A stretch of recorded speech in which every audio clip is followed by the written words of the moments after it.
Bueno, buenas tardes a todos. Pues para nosotros este es un momento muy especial porque estamos pues como celebrando un poco en el laboratorio una nueva imagen que queremos presentarles hoy, aprovechando esta oportunidad que nos dio BEPA, este momento. Entonces pues queremos mostrarles nuestra nueva imagen. Como les decía la doctora, yo soy Magda Carrillo y pues he tenido como la suerte, un poco la suerte de pues haberme formado en el área de veterinaria sin ser veterinaria. Yo soy microbióloga, pero me abrieron un espacio, inclusive aquí en la Universidad Nacional. Creo que hasta ahora soy la única no médico veterinaria que se ha graduado de la maestría en el laboratorio de patología veterinaria, pero realmente pues como les decía, me siento afortunada no solamente por pues, como estas oportunidades que se me han brindado, sino porque este laboratorio del que les estoy hablando pues tiene un equipo de trabajo maravilloso, que más que la preparación que he tenido yo es la fortaleza y es el soporte del laboratorio. Alguna vez un estudiante que hizo horas conmigo de una práctica me decía: montar laboratorio clínico es muy fácil. Un laboratorio clínico básico es súper sencillo, yo compro algunos equipos y iniciamos. Y yo le decía, bueno, no solamente a nivel de equipos, pues la idea es ir mejorando. Inicialmente uno empieza con equipos elementales, pero el equipo de trabajo es fundamental. Nosotros somos lo que somos gracias a nuestro equipo de trabajo, que no solamente son personas idóneas en cada una de sus áreas, sino que son buenas personas, y esa combinación no es fácil de conseguir. Nos falta Yesid, que es uno de nuestros mensajeros en la imagen, que es parte del inventario. Él lleva conmigo 16 años acompañándome, entonces pues es alguien muy valioso.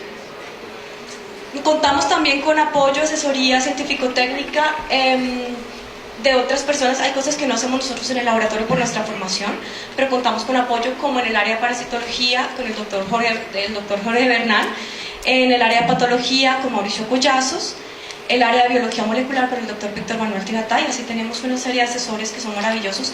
Lo que no hacemos nosotros en el laboratorio, tratamos de que sean los mejores quienes nos acompañen, siempre. Yo creo que la mejor manera de aprender es enseñar. Yo creo que uno enseñando aprende más que estudiando, de hecho, en la universidad. Entonces pues agradezco a todos los estudiantes que han estado conmigo, que me han acompañado en este proceso, a los médicos veterinarios que son nuestra razón de ser, que son nuestro motor en el laboratorio, al doctor Alejandro Velandia de Clinivet, que no está acá, también a mi familia. Y pues esta labor de laboratorio clínico inició en el 2001, que iniciamos con Germán Moreno, que está aquí presente, y Sandra Oviedo hace 17 años ya en laboratorio. Y pues desde hace 3 años y medio somos laboratorio especializado de diagnóstico veterinario Magda Carrillo. Y como dice el viejo y conocido refrán, a veces se gana, a veces se aprende. Seguramente hemos ganado muchas cosas en estos 17 años, pero también han sido seguramente más las que hemos aprendido. Y aquí estamos, creciendo, con gente maravillosa cercana a nosotros. En este caso pues el apoyo maravilloso de BEPA, que yo creo que hay que aprovechar que tenemos esa opción magnífica aquí en Colombia, ¿no? Porque BEPA es una asociación muy importante. Yo creo que los que no hagan parte hay que unirse a BEPA. Gracias. Bueno, entonces vamos a hablar de qué técnica diagnóstica debemos utilizar para diagnosticar a nuestro paciente. ¿Qué técnica es la más útil para diagnosticar a nuestro paciente?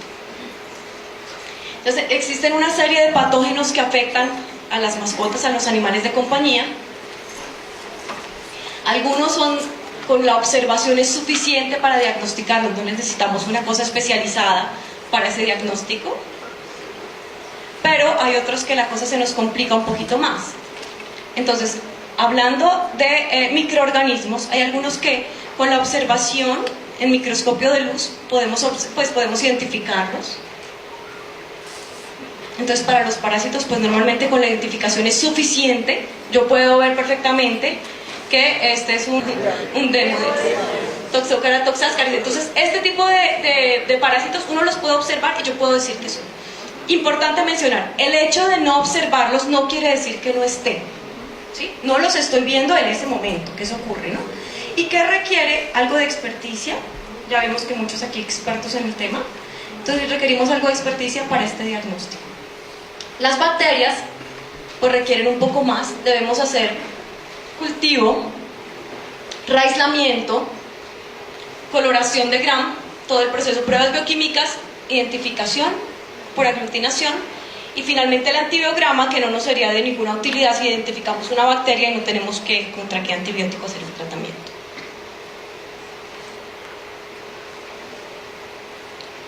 Pero los virus son una cosa diferente. Nosotros los virus no los podemos observar en microscopía. Los virus no los podemos observar en microscopía de luz convencional, toca microscopía electrónica. Con suerte podemos observar las lesiones del virus dentro de la célula. ¿Sí? Entonces, para los virus, que son microorganismos, los virus son intracelulares obligados. Ellos requieren de la maquinaria intracelular del hospedero, de la célula del hospedero, para poder sobrevivir. Entonces nosotros no los podemos, como les decía, no los podemos observar. A su vez, hay una serie de microorganismos, como estos que vemos acá, algunos parásitos como Neospora, Toxoplasma, Dirofilaria, Leishmania babesia, algunas ricketsias como Ehrlichia canis, Anaplasma platis, otras bacterias como Leptospira, Brucella y algunos virus que no los podemos identificar por los métodos de los que ya les comenté. ¿Por qué? O porque se encuentran en órganos de difícil acceso, o porque no es posible cultivarlos, o porque son virus, como les decía, se encuentran intracelulares. Entonces, estos microorganismos no se pueden diagnosticar de la manera en que hablamos. Entonces, para esto existen otras alternativas diagnósticas. Dentro de esas están las pruebas directas, que es identificación del genoma del patógeno, que ya lo vamos a hablar más adelante, por PCR, observación del patógeno por microscopía electrónica de transmisión, detección del antígeno, técnicas indirectas como detección de anticuerpos o proteínas antigénicas. Esto se llama inmunodiagnóstico y esto es de lo que vamos a hablar esta noche, por lo menos conmigo, inicialmente. ¿Qué es el inmunodiagnóstico? El inmunodiagnóstico está fundamentado en la unión antígeno-anticuerpo. ¿Qué son los antígenos? Los antígenos son cualquier sustancia exógena que induzca o estimule el sistema inmunológico de un hospedero. Y tiene una unión específica con los anticuerpos que funciona como una llave y una cerradura. Es de alta especificidad esta unión. Entonces podemos aprovecharla para utilizarla como técnicas diagnósticas. Los anticuerpos hacen parte de las proteínas plasmáticas totales. Aquí las tenemos. Varios recordarán cómo lo colocamos o lo evidenciamos en el cuadro hemático, donde se hace una diferencia albúmina-globulinas. Las globulinas, dentro de las globulinas están en gran medida las gamma-globulinas, inmunoglobulinas, en el bajo mundo se llaman anticuerpos. Dentro de los anticuerpos están la IgG, IgE, IgM e IgA. Entonces, cuando nosotros hablamos de hipergamaglobulinemia, que es aumento de las globulinas, podemos pensar que ¿qué está ocurriendo? Que ese paciente está teniendo ¿qué? Solamente de las globulinas, porque si se aumentan todas las proteínas podemos pensar en deshidratación. Pero cuando se aumentan solamente las globulinas, hipergamaglobulinemia, podemos pensar que ese paciente está ¿qué? Una respuesta inmune, está inmunoestimulado este paciente. Esto es un diagrama que quiero como para recordar, qué ocurre en una primera dosis de antígeno. Entonces, la primera inmunoglobulina en aumentarse es la IgM y luego la IgG. Y en segundo lugar, es decir, en una segunda dosis de antígeno, la IgG se aumenta muy rápido. Ya están sensibilizadas las células, la IgG se aumenta muy rápido y la IgM en una pequeña cantidad, no tan alto como la IgG en el segundo estímulo. Bueno, ¿y quiénes actúan como antígenos? ¿Cómo antígenos actúan los microorganismos? Como tal, el microorganismo. En realidad son las partes del microorganismo. Es decir, como antígeno puede actuar las partes de la bacteria, por ejemplo, el flagelo, las proteínas de membrana, la cápsula, bueno, como antígeno cualquier parte del microorganismo o del agente patógeno más bien. También pueden actuar como antígenos células que se pertenecen a otro organismo. En el caso de un trasplante, cuando hay rechazo del trasplante, esto puede ocurrir. Entonces, ese trasplante actúa como antígeno. Y también las transfusiones, ¿no? Las proteínas de los eritrocitos, si no corresponden, no son compatibles, las células del donante con el receptor, se puede dar una respuesta antigénica muy fuerte.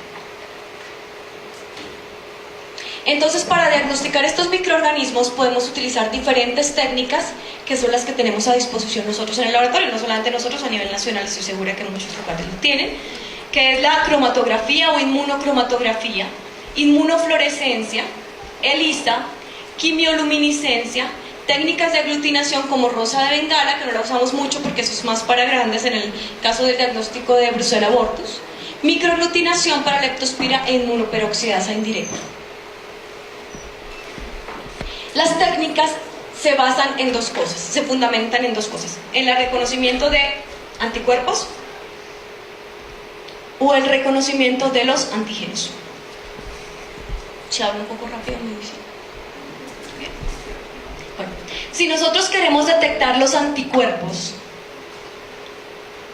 ¿qué debe llevar la base de nuestra prueba, de nuestro cassette, de nuestra técnica? ¿Qué debe llevar? ¿Qué va aquí en la prueba? Si lo que vamos a detectar son los anticuerpos, los antígenos. ¿Dónde están los anticuerpos? En el suero, lo hablamos ahorita de las proteínas. Entonces, siempre debemos tener en cuenta que si queremos detectar anticuerpos, se debe utilizar el suero como muestra que se envía al laboratorio. Entonces, si ese suero tiene los anticuerpos, entonces se utiliza un segundo anticuerpo. Bueno, esa unión antígeno-anticuerpo no da ningún color, simplemente hay una unión. Entonces utilizamos un segundo anticuerpo marcado para poder visualizar esa unión. Entonces el kit, el cassette, la prueba, trae el segundo anticuerpo marcado que se une con el anticuerpo del paciente y nos da positiva nuestra prueba. En algunos casos viene una sustancia que permite como revelar y observar si la técnica es positiva, si la prueba es positiva. Estas pruebas de detección de anticuerpos pueden ser cuantitativas o cualitativas. ¿Por qué nos es útil a nosotros identificar o medir la cantidad de anticuerpos? ¿Qué nos permite a nosotros? Nos permite hacer como un seguimiento de lo que está ocurriendo en la enfermedad, ¿cierto? Entonces, en el caso de la detección de anticuerpos, vale la pena, es importante detectarlo, hacer títulos, medición de títulos. ¿A qué se refiere con medición de títulos? Se hacen diluciones de los pacientes, de la muestra de los pacientes, del suero de los pacientes, se van haciendo diluciones y a medida, que es lo que se espera, a medida que se van haciendo las diluciones, se va disminuyendo la cantidad de anticuerpos, ¿sí? Y pues a mayor dilución aún se presente la marcación por presencia de anticuerpos, podemos decir que ese paciente tiene mayor cantidad de anticuerpos. Entonces pensamos que o la infección es muy cercana, o está en este momento enfermo, bueno, hay un estímulo antigénico cercano. Entonces este paciente de acá es medianamente positivo, este paciente no tanto, este paciente es bastante positivo, veamos que la dilución sigue siendo, luego de 1, 2, 3, 4, 6 veces ya se sigue viendo. En este caso, este paciente podemos decir que es negativo, ¿sí? Y estos son nuestros controles. Debe haber un control negativo y un control positivo. Siempre. Eso nos permite validar la técnica, siempre. Este es un ejemplo de una de las pruebas que utilizamos en el laboratorio. Entonces, como les decía, debe haber siempre un control positivo de la técnica. Este es el control positivo. Cuando el control positivo no se observa, podemos pensar que la técnica es inválida, no sirve, se debe repetir. Entonces estos son los posibles resultados que podemos obtener. El control dio en todos y en algunos dio, el paciente marcó Entonces podemos decir que este paciente es negativo, en estas diluciones es positivo, bueno, estos serían resultados válidos. Y en este caso serían resultados inválidos. En este caso también hay algo de background, y aquí nuestro control positivo no marcó, aquí no marcó nada, y en este nuestro control positivo no marcó, entonces es importante, el control positivo es importante para validar la técnica. La prueba de microaglutinación, ¿qué es lo que ocurre? Entonces se enfrentan directamente el antígeno completo con el suero del paciente. Si el suero del paciente tiene anticuerpos contra ese antígeno, que es completo, ¿qué ocurre? ¿Qué vemos? Como su nombre lo indica, hay una aglutinación y es lo que se observa. Si algunos recuerdan cómo se veía el rosa de Bengala, la técnica de rosa de Bengala, se ve aglutinación. Entonces podemos ver que hay una reacción antígeno-anticuerpo y alcanza a ser visible. Normalmente esta prueba no requiere, no hay un lector especializado, es el ojo del clínico, del laboratorista.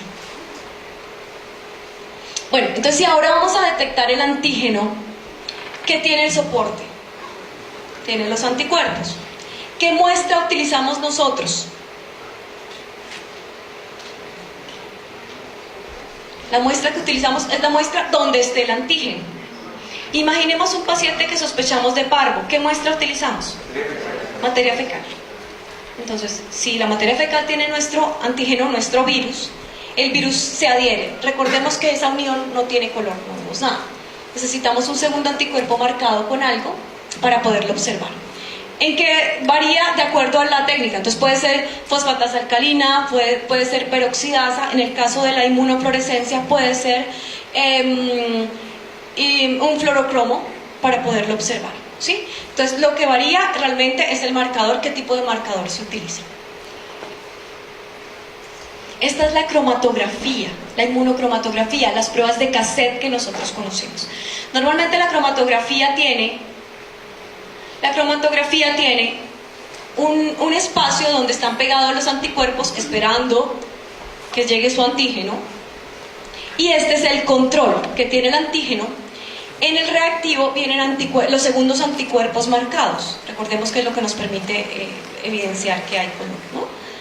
Entonces, en este caso, este paciente colocamos la muestra. Imaginémonos que es un paciente que sospechamos de parvovirus, es una muestra de materia fecal. El kit trae los anticuerpos marcados que se unen a los antígenos, si los hay. Empieza a correr a través de una membrana, la cromatografía. El antígeno, junto con el segundo anticuerpo, se pega a los anticuerpos que están en la membrana, y esto nos da un color, prueba positiva. Y tiene que darnos el control de la prueba para validarla, prueba positiva.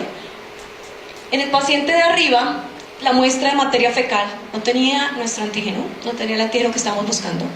Entonces los anticuerpos empiezan a correr solitos, no se adhieren a la primera, pero sí el control, y nos da el resultado.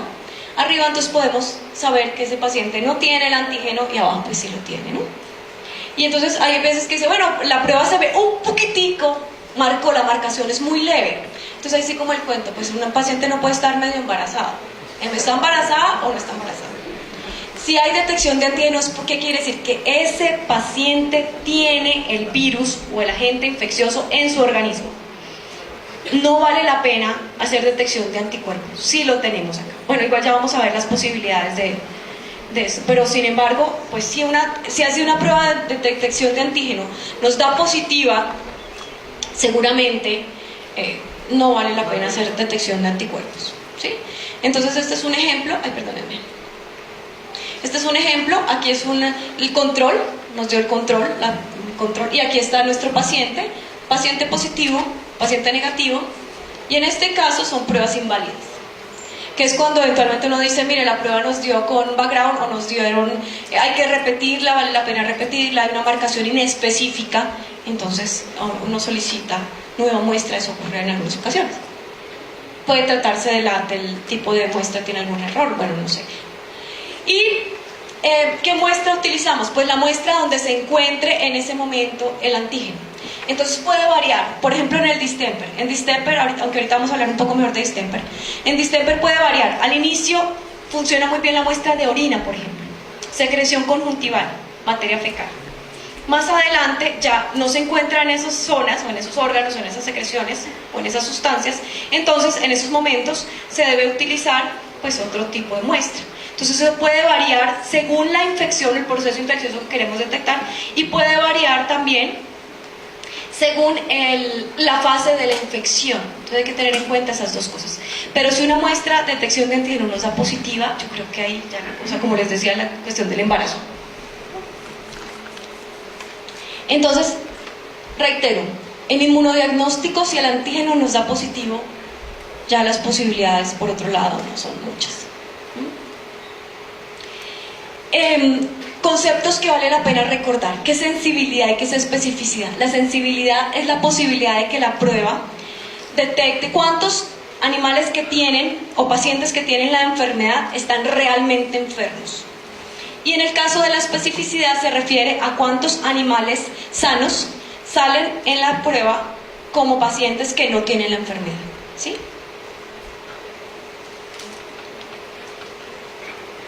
Esta tablita me encanta. Les quiero contar que me la ayudaron a hacer unas personas que trabajan en el FIDIC, que es la Fundación Instituto Colombiano de Inmunología, y fue una ayuda de ellas que creamos como esta tablita. Yo no la he visto en otro lugar y me parece muy valioso. Ya les voy a contar por qué.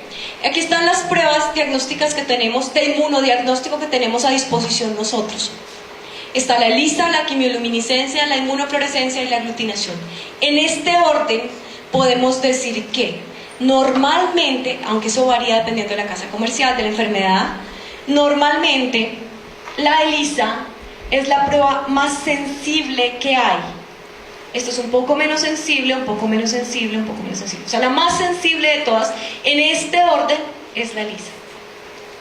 Estas cuatro nos pueden detectar anticuerpos y nos dan los títulos de anticuerpos. La cantidad de anticuerpos requerido por ELISA es muy poca. La quimioluminiscencia requiere un poco más de anticuerpos. La inmunofluorescencia un poco más de anticuerpos, entonces es un poco menos sensible. Y la aglutinación requiere también un poco más de anticuerpos. ¿Qué va en el soporte de la técnica? En el soporte de la técnica va, en la ELISA, la porción de proteína que está actuando como antígeno. O sea, es una porción pequeñita de una proteína que está actuando como antígeno. En el caso de la quimioluminiscencia va la proteína completa, que tiene un pedacito que está actuando como antígeno. En la inmunofluorescencia está completo el patógeno. Entonces está la bacteria completa, el virus completo dentro de las células, ¿sí? Y en el caso de la aglutinación, pues está también, como les decía, el patógeno completo. ¿Qué posibilidades hay de que se encuentre background? ¿Qué es background? Marcación inespecífica. En los dos primeros casos, que son la ELISA y la quimioluminiscencia, el background es muy bajo. Pero en el caso de la inmunofluorescencia, el background es un poco mayor debido a que está el patógeno completo.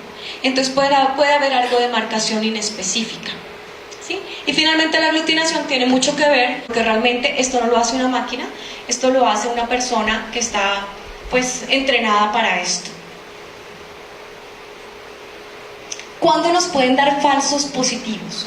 En el caso de de detección de antígeno, casi nunca, salvo cuando en algunos casos se acaba de vacunar, por ejemplo, como en el caso de parvovirus. El parvovirus, cuando se vacuna contra parvovirus, se elimina por materia fecal durante algunos días el antígeno. Entonces, si un pacientico se vacunó contra parvovirus hoy en 4 días se le hace una muestra de parvovirus en materia fecal, va a salir positivo, ¿sí? En el caso de detección de anticuerpos puede ocurrir porque se ha vacunado al paciente contra esa enfermedad, entonces pueden salir altos los anticuerpos. Porque haya una reacción cruzada, anticuerpos que están detectando diferentes tipos de antígenos, o antígenos muy similares. Y en el caso de memoria inmunológica, ¿a qué se refiere? con que no vale la pena estas pruebas hacerle seguimiento. Entonces, no, y detecté tanta cantidad de anticuerpos, entonces quiero ver si mi paciente ya se curó, entonces miremos a ver si en unos 2 meses ya me dio más bajito, entonces ¿por qué se curó? No, eso tiene que más bien que ver con la producción y como el comportamiento de los anticuerpos, pero no tiene que ver con que si el paciente se curó o no. Es posible que el paciente ya se haya curado de la enfermedad porque el tratamiento fue pertinente, ¿sí? Entonces no vale la pena hacer seguimiento con este tipo de técnica. En el caso de los falsos negativos, en la detección del antígeno puede ocurrir en 2 momentos, o porque es muy inicial la infección, o porque es muy tarde. Muchas veces hay enfermedades que son autolimitantes, es decir, que el individuo, su sistema inmunológico es muy agresivo, destruye al hospedero, o sea, se destruye a sí mismo, pero también destruye al agente infeccioso. Entonces es posible que ocurre con mucha frecuencia en distemper. No, pero mi paciente tuvo toda la sintomatología, Micho está el libro, porque mi técnica da al final negativo. Muy posiblemente porque ese paciente ese organismo ya con su sistema inmunológico destruyó el virus, y al destruir el virus, pues ya no hay virus, y el paciente estuvo enfermo. Entonces, o en el inicio de la enfermedad donde la cantidad de antígeno es muy poca. Y en el caso de detección de anticuerpos, entonces cuando es muy temprano, entonces no hay producción de anticuerpos aún. Cuando hay un paciente inmunosuprimido, hay algunos microorganismos que afectan, inclusive células que están encargadas de producción de anticuerpos. Si no hay producción de anticuerpos puede dar perfectamente negativo. Cuando el antígeno no es reconocido como extraño, no suena la arliquia se localiza luego de unas semanas de infección en el vaso.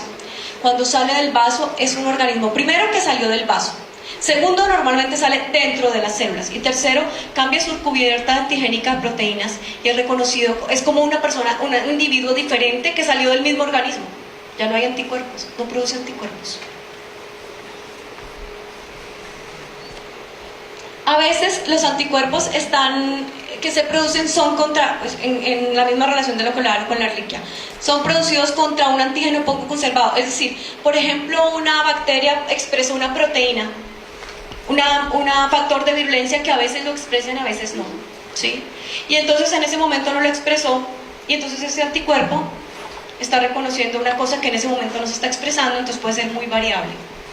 Y hay patógenos poco antigénicos, es decir, que no producen gran cantidad de anticuerpos. Entonces es otro de los factores por los que la detección de anticuerpos puede darnos falsos negativos. Entonces vale la pena mencionar esto, tener en cuenta el por qué. Algunas personas, no, es que la técnica no funciona, la prueba, no. Hay que hacer todo un análisis completo de lo que está pasando con nuestro paciente, con nuestra infección, y de acuerdo a eso pues tomar decisiones. Y pues ahora los dejo en compañía del doctor Víctor Tibertán.